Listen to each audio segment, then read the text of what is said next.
Welcome to the latest edition of the Showbox Sire series, The Evolution of the Great Cow, with the program that we have introducing our Showbox Sires bulls.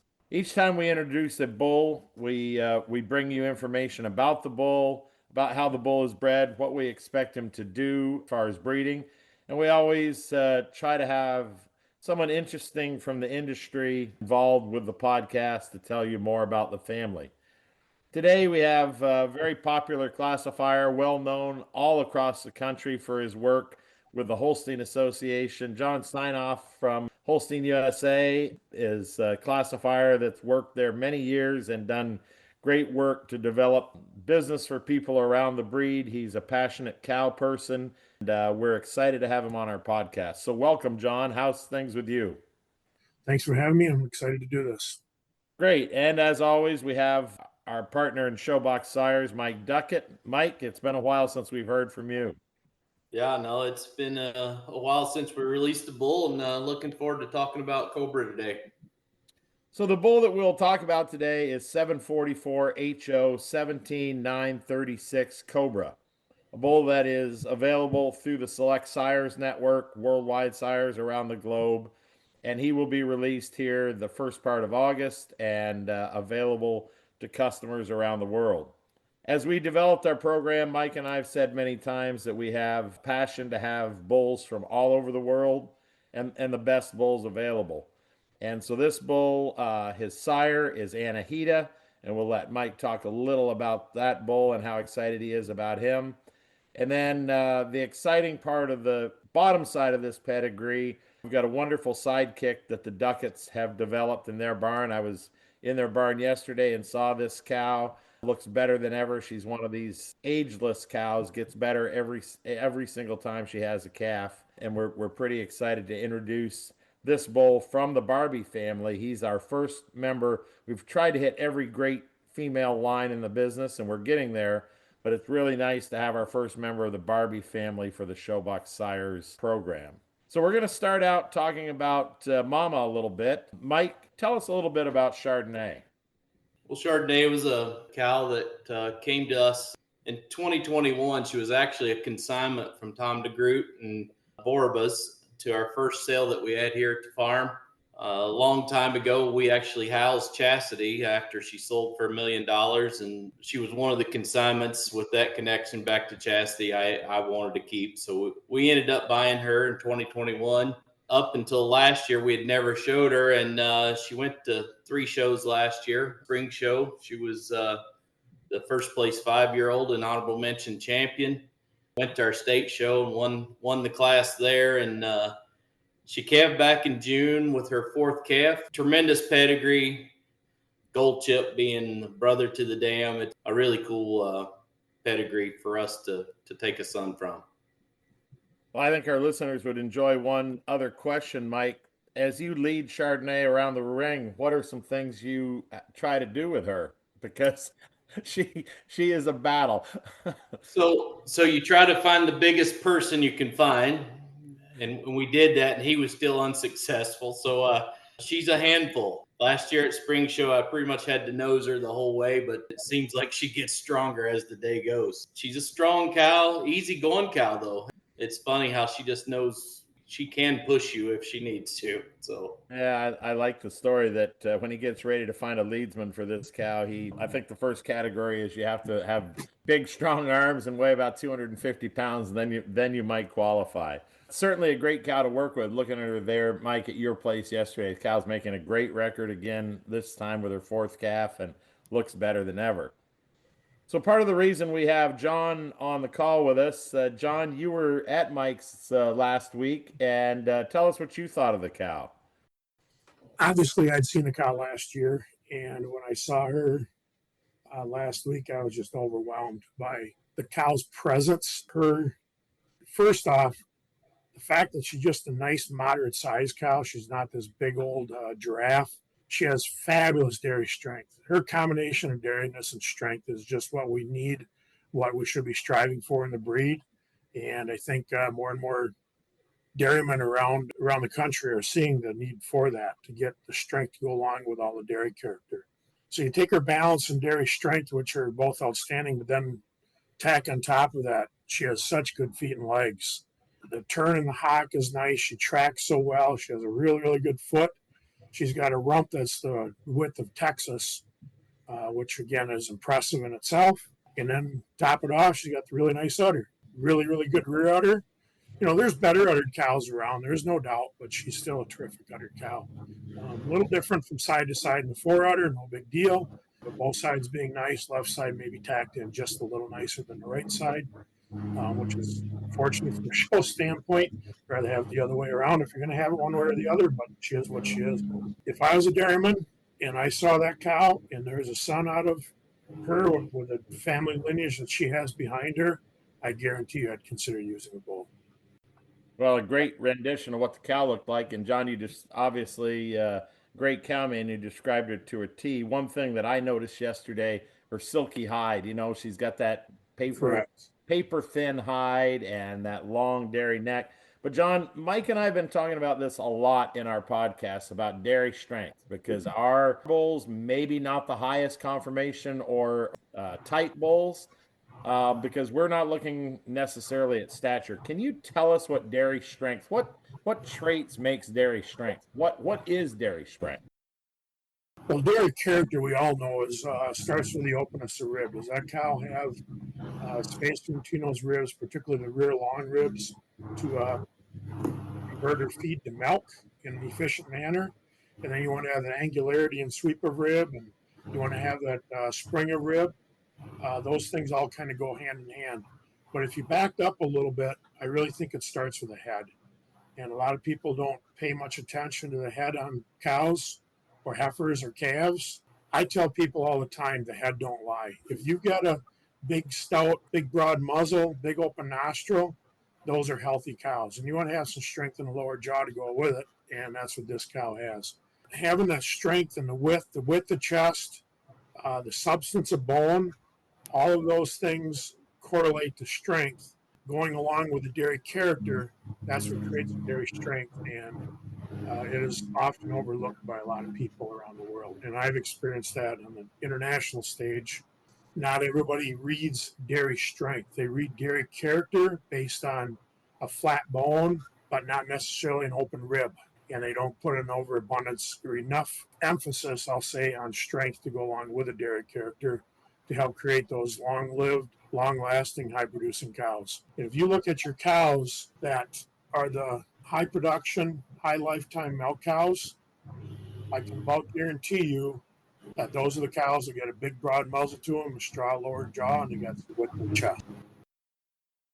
Well, that's a great description because Mike, you and I talk about so many times people, breeders, judges get dairy strength confused with skinny. I think, there's a huge difference, and I think it's important to discuss that. And I think, John, you did a great job of that. And again, we didn't rehearse this podcast, but one of the things, Mike, when you watch Chardonnay, it's her muzzle and her head. Her head is long and dairy and beautiful, but it's open in her nostril and wide.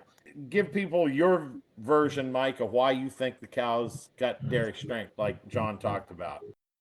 You look at Chardonnay's pedigree; it's a combination of cows in the background that's had strength for years, but they've been used on production, and it's just a good combination. John's right. Like from the tip of her nose, she's wide nostril, she's wide chested, she's wide in her rump.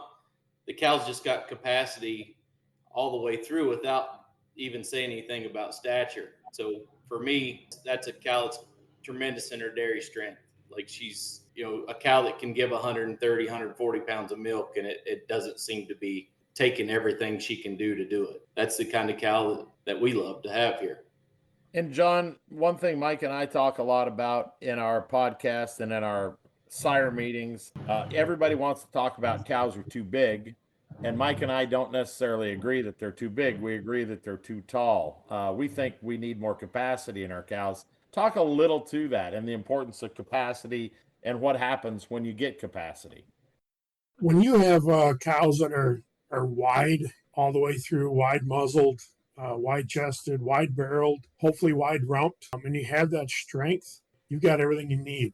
You don't need to have tall cows. It is not required to have a tall cow to have a cow that's got proper dairy strength. And you do not have to have tall cows in order to classify high. I would say the classification system in general has done a nice job of morphing over the years to appreciate the more moderate sized, moderate statured cow. When you get these really tall, overly tall cows, these 64-inch 2-year-olds end up being 65, 67, 68, whatever inch mature cows, it's hard for them to survive in a commercial environment. And in the end, we still need to breed our cows. We need to take our breed in a direction that is going to be respected by the masses of the industry. And if you have these really tall cows that maybe lack chest width, maybe lack substance of bone, they don't last. It's just that simple. And there's such a strong correlation of dairiness and strength being combined to create long-lasting cows. Well, we appreciate that because that's exactly where Mike and I are trying to go. If you walk into Duckett Holsteins, as you did, John, a couple weeks ago, that's the kind of cows Mike wants. I think we're making them our bull mothers, and it's a work in progress as we all learn the importance of that. But boy, no more important characteristics right now than that. So talking about cows that aren't so tall, but they are the complete kind of cow, that balanced cow, have the great udder, the great feet and legs. Let's go back to a cow by the name of Ango Durham Treasure, Mike's cow. And I will never forget when I'm an old man, I'm sitting in an old folks' home, and I got drill running down my face. I will remember this instance. When she was selected first, pulled first in her class as an Age Cow World Dairy Expo, the ringside basically erupted into applause. I thought that was absolutely awesome because she was probably by quite a bit. I don't want to say positively because I don't remember every cow in there today. There's no question she was, if not the shortest cow in there, she was right tight to being the shortest cow in the ring in that class. She won her class because of her great udder, her great dairy strength, her really good rump, and really good legs. That's the kind of cow that we're striving for. And tagging on top of that, so I'm actually scoring at Mike's one other time. So there's a gentleman that showed up at the farm, and I've told this story many times, and I hardly ever throw Mike's name into this. I just say that this situation happened.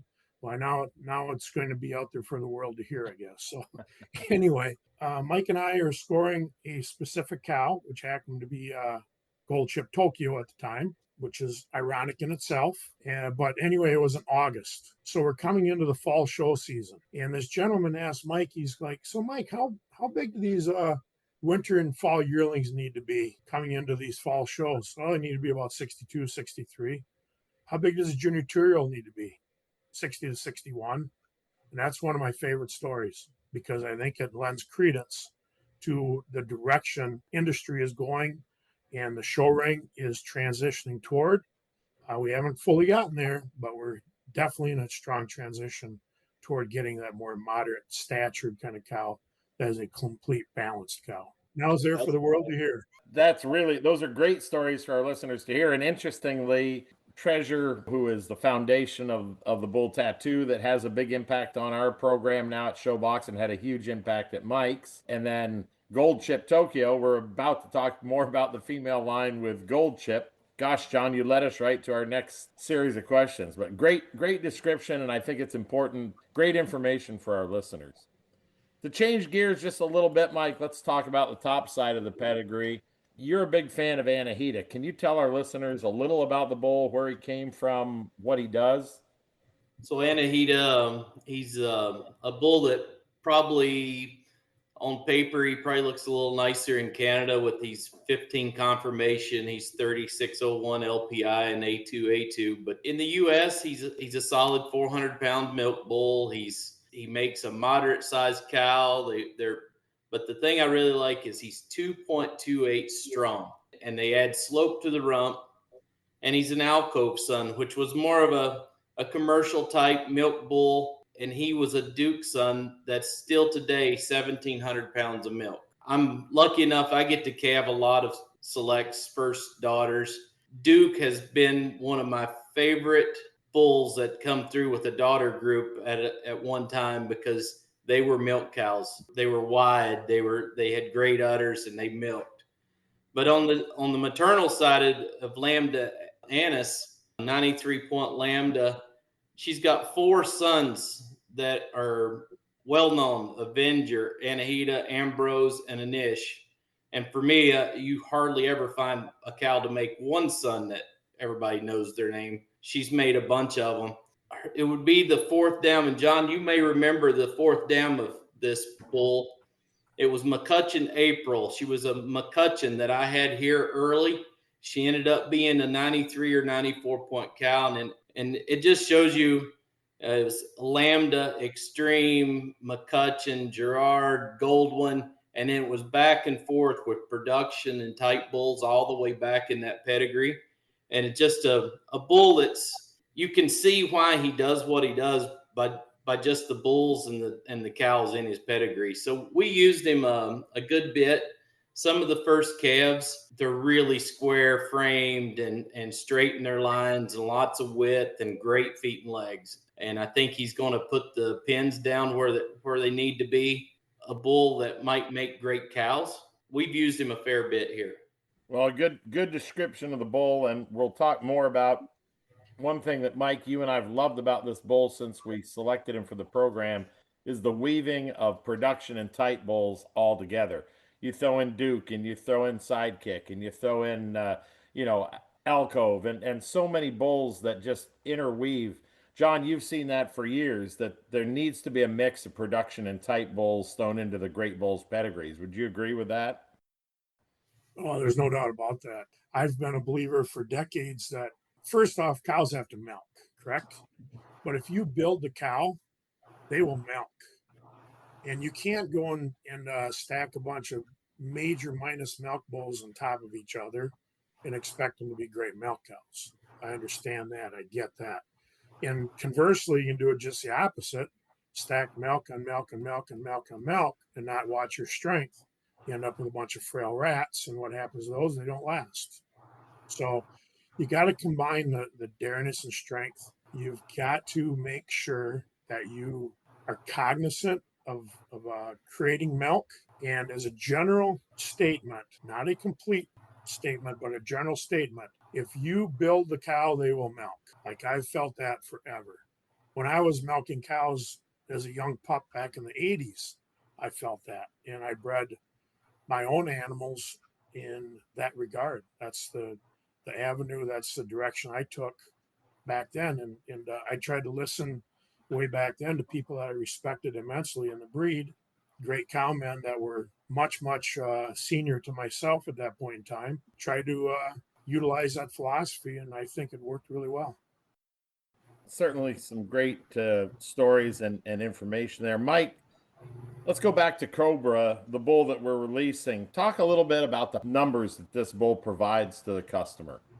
On Cobra, he's going to be a bull. He's just two. He's right at 2. He's 2 points of type. He's a 1.5 on his udder traits. He's over a point in foot and leg, which I think is really hard to find these days. And he's also over a 1.5 on body capacity. So a bull that's very balanced in his proof. It's hard to find that when all their numbers come up real similar.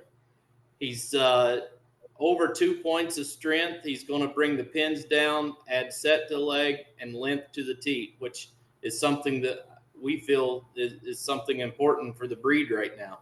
He is minus a little bit on milk, but with the way he's bred on top and bottom, I really don't suspect that there'll be cows that don't milk. There'll be, after the base change, he's just a little bit minus on milk, but with nice components. And he's another bull. He's just like his father a little bit. He performs a little better on the Canadian system. He's 17 for conformation, 14 for mammary, and 11 for dairy strength with a 3363 LPI. I'm confident he's going to be a bull that's going to breed a nice balanced cow. And those Canadian numbers, Mike, to reemphasize those, 17 for conformation is right at the top of the charts, and then double digits for all those other traits. You don't find many like that, do you, Mike? No, you can find a 17 conformation, but he might be 9 in foot and leg, or it's but to find them double digit like that for all their traits is hard to find. Again, we've talked about the top side. We talked about the numbers on the bull. I want to go back, since we've got the three of us on this call to end our conversation about Cobra, a little bit more about the cow family, because I was so excited to include Barbie in our sire lineup of great cows. And someday, Mike, we make our parade of Showbox cow families. We would be remiss if Barbie wasn't in it. For me, I'm a sire stack guy, because I'm a sire guy from way back. What I love about this, and John, you and I are quite a bit older than Mike and wiser, so we appreciate these great bulls. But this is the sire stack behind Cobra, and it is a who's who. So it's Anahita out of a sidekick, out of a Goldwyn, out of a Shottle, out of a Champion, out of a Durham, and then a Juror, and then an Aerostar, and then a Mark, and then a Chairman. Take a second and soak that in. Almost every great bull in the past 30 years for breeding conformation production is mixed into this pedigree somewhere. And I get chills talking about those bulls, because John, you've scored thousands of daughters of these bulls, and there's not hardly a bull in this pedigree. If you made a list of bulls you wanted in a pedigree, every one of these would be in them. Would you agree with that? Yeah, I didn't think about the sire stack being this, and it is impressive. There's bulls in that sire stack that I'm more fond of than others, but every single one of those bulls had their place and had their niche in the market and in the industry, and did some really good things. And they cross so well. Look, think about Mark and Aerostar and how they cross, and then you throw Juror and Durham in there and mix that blood in, and then Champion and Sidekick and Goldwyn, all those bulls there, and then you throw Shottle in the middle too. Shadow. Yeah. So, I think the sire stack speaks volumes. The other nice thing about this pedigree, every single generation of those cows, John and Mike, that I mentioned, have been an excellent cow. For 9 generations, all those sires, the daughters of every one of those bulls was excellent in this pedigree. And there's not many bulls in AI that you can say that about. I think the one thing, Tim, that's pretty impressive is, and you can think of cows that got nominated last year, and if you dig that pedigree far enough back, Barbie shows up. It's getting to be where you don't think of it as a Barbie anymore, but Barbie shows up in a lot of great pedigrees. If you got the foundation, the rest will come, because you can think of a handful of cows that got nominated last year, and 4 generations back, Barbie is in there. So I'm going to ask you two guys to review with our listeners just a little bit. In this pedigree, John and Mike, several of these cows. You've seen them as I have. John, you want to pick a couple cows in this pedigree that stick out to you in particular that you loved? Obviously, Barbie herself. First time I ever saw her was at World Dairy Expo, and I don't remember if she was on her way to the ring or whatever, but she was out on a halter anyway. And I tell people this all the time when I'm out scoring cows. You take a cow that's got that much volume to her, like she did, it's so extreme deep bodied. I tell people 2 fat boys could crawl in there and have a wrestling match, and with her, they may be able to get 4 of us in there. I mean, she just was a mammoth of a cow, and she was so straight lined and so well balanced, especially for the fact that she was such a big cow. Not too many cows can wrap it all together and be that big. And now, since her, the pedigree has reduced down that total frame and total stature, which has been good. So Barbie is a cow that really stands out to me. Chastity, I always thought was a great story, because when she was sold as privately as a young 2-year-old, there is essentially like a feeding frenzy of people trying to get their hands on her. I don't want to say it was a bidding war, because I don't know that to be true and factual, but it's almost like a bidding war of people that wanted to get their hands on her, get her purchased. Young Scott Courtney, back at that point in time, who was just a pup, and I think he was overwhelmed with the whole situation with what he had there. And she's turned into being such a great brood cow. And it's not back to that sire stack, Tim. Those bulls are all great setup bulls in a pedigree. They're all great setup bulls, what I consider to be setup bulls. Some bulls maybe didn't in the breed, in the industry, maybe didn't make the best daughters all the time, but they still had great blood to have sitting there in that pedigree to breed on from. You know, if I dug deeper into this, you talk about crosses to the next generation of bulls. Think how many crosses to Starbuck and how many crosses to Chief and all that would be in here if we dug, and we'll do that at some point. We'll dig into this pedigree and find out how many crosses there are, you know, to the giants of the breed, and it will be staggering. Mike, you've been a big fan of the family. Which daughter or which members of Cobra's family are some of your favorites? Well, my first dealings with the family at all was Barbie was in our string at the Minnesota State Fair. That was kind of her come out party as a junior 3-year-old. And like John said, you know, she was a lot like Chardonnay in ways, extremely wide. Her mammary was extremely wide, a cow that's so balanced in her frame, a big open dairy rib. And then Chastity, after she sold at Global Glamour, she lived here. Gold Chip was born here. The pregnancies that she sold with were born here, and we delivered them. And Chastity was a cow. She never went to any shows. That cow was same day in, same every day. She was the same. She always had a belly full. She always had an udder full of milk. She was an easy cow to keep. And then Chardonnay, I'd say she's a kind of the combination of Barbie and Chastity a little bit. She's kind of in between those two. Those three are my favorite, but Chastity was a unique cow. Like, she bred well. She was kind of the beginning of the kind of crossover kind of cows, I think. So I'm going to say she was probably my favorite out of that group of cows. Well, it's good to have so many great cows in this bull's pedigree. Mike, let's switch gears again for our listeners as we come to the end of this podcast.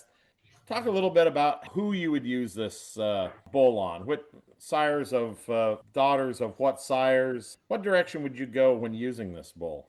So one of the most common questions we get asked, and I'm sure you do all the time too, Tim, is, well, what do you breed all the H blood to? I think this bull is absolutely a perfect fit for it. He's going to add strength. He's going to bring the pins down. He's going to put a little set to the leg. Ideal mating for that. The drop boxes. Some of our drop boxes could use a little more depth and width all the way through. I think that's a perfect mating on this bull. And I know there is some lambda in his pedigree, but it's far enough back that I think sometimes you got to say, well, you can't get enough good stuff in one animal. So I think it's far enough back that you can use it on most of the lambda blood, being that he's going to put some set and some width and depth to him. I would use him that way. I think he's going to be one of those bulls that I don't think he's going to do a whole lot wrong. He's going to fix a lot of things. I hope he breeds that way, and that's the way I would use him. Interestingly, Mike, you bring up the lambda thing because I think lambdas, and John will let you comment in a minute. I think lambdas is a great place to use this bull, and I do recognize that there is lambda in the top side of his pedigree. But again, going back into this pedigree, you know, two bulls that crossed extremely well were Durham and Juror. Durham's mom was a mark, and Juror's mom was a mark. When you look at it that way, you think about how many great bulls and great crosses had a double up of a bull that you like. Lambda, you know, he'll give you that straighter hock. You need to be cautious about that when you're using him. So this bull, based on his genomic data, you know, should give you the turn to the hock. Should help improve that. And there's a couple of traits that I'm a believer that you don't breed the extremes. And rear leg side view is one of them. If you have a straight-legged cow, you don't breed to a crooked-legged bull. If you have a high pin cow, don't breed to a bull that's going to give an extreme sloped rump. Those are two traits where those being extreme two-way traits, you're better off breeding for correctness, and you'll end up with a more uniform, more solid correction more consistently. I think that's great advice. Maybe, Mike, I mean, aside from promoting our bull, maybe the most sound advice given in this, John. I appreciate that because I think too often Mike and I just did some recording the other day and we talked about this, you know, going for the extremes, whatever it is, but particularly on two-way traits is a dangerous game and you can Yes. yeah, you want to bring those back to the middle. So great advice. Mike, any final thought to wrap up this podcast on Cobra? With the Sidekick dam, probably half or three quarters of the cattle that we go and look at, Tim, that we get the calls and say, oh, there's a great one here, there's a great one there. Right now, it seems like when you put Lambda and Sidekick together, and being that the Sidekick dam, the Lambda daughters could use this bull. I'm going to use this bull on my own herd. I'm excited to get some of our stuff bred to him, and I feel he's the kind of bull that's going to make great cows. John, first of all, let Mike and I thank you from the bottom of our hearts. We try to get on great cow people, great cow men and women in these podcasts to give our listeners something to listen to. And John, I get calls every time when there's these podcasts. If breeders are going down the road with a manure spreader, or they're planting corn, or they're in their pickup truck going to a show, they listen to these, and the advice people like you give them can be game changing. So we appreciate having you on. Any thoughts for our breeders before we get done? I do appreciate the fact that you invited me to be on this. I enjoyed doing it. Hopefully, there's been some insightful information that's been shared between the three of us for breeders. Well, good. Well, you'll see more about this bull coming up. Again, it's been a pleasure to have John Steinoff and Mike Duckett and myself to introduce the latest Showbox Sires bull at Select Sires 744 HO 17936 Cobra. This bull will be available from your select and worldwide distributors and representatives all over the globe. We thank you for listening and look forward to bringing you more great bulls through the Showbox Sires series.